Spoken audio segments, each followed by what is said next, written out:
Pick the right email frequency. Another email marketing best practice is knowing how often you should contact your subscribers. And that can be a tricky task.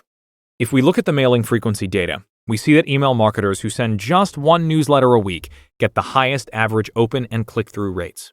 It's a popular approach since 49% of all accounts we analyzed only send one newsletter a week. Bear in mind, this data doesn't exclude marketers who also send triggered emails or RSS emails. What about other frequencies? Around 19.5% send 2 newsletters a week, and 9.32% send 3. Just 5.5 and 3.93% send 4 and 5 emails respectively.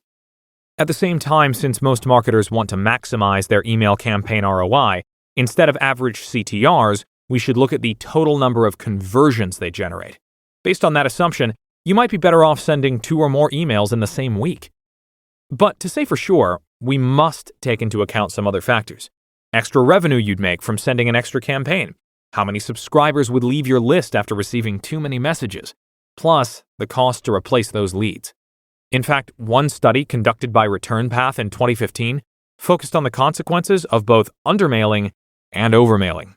In short, undermailing leads to missed revenue opportunities, lower lifetime value, lack of inbox presence, poor or inconsistent sender reputation, inability to maintain a clean list and avoid spam traps, and counterintuitively, increased complaint rates.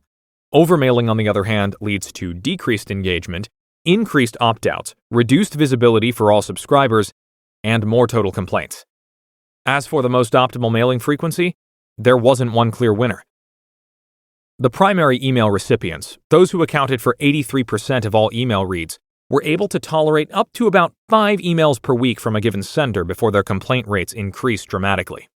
If you ask me, that number is a bit extreme, and I wouldn't suggest that you go out and start sending your email campaigns 5 times per week. This all depends on your market and products. Divide your audience into 2 or more groups and see if sending 1 extra email campaign boosts your results, both in the short and long term. If you're not interested in experimenting, you can also ask your audience to manage their own frequency using an email preference center. Remember that while it's easy to control how often you email, it's often harder to see how many triggered emails are sent to your contacts each week, especially if they're sent in response to an action. If you feel you're ready to start running effective email programs to build and segment high-quality lists, design high-converting email templates, continuously test and optimize your campaigns, I've got good news for you.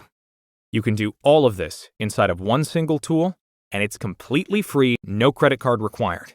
If any of that sounds interesting to you, just sign up for a free trial of GetResponse and start making some real results.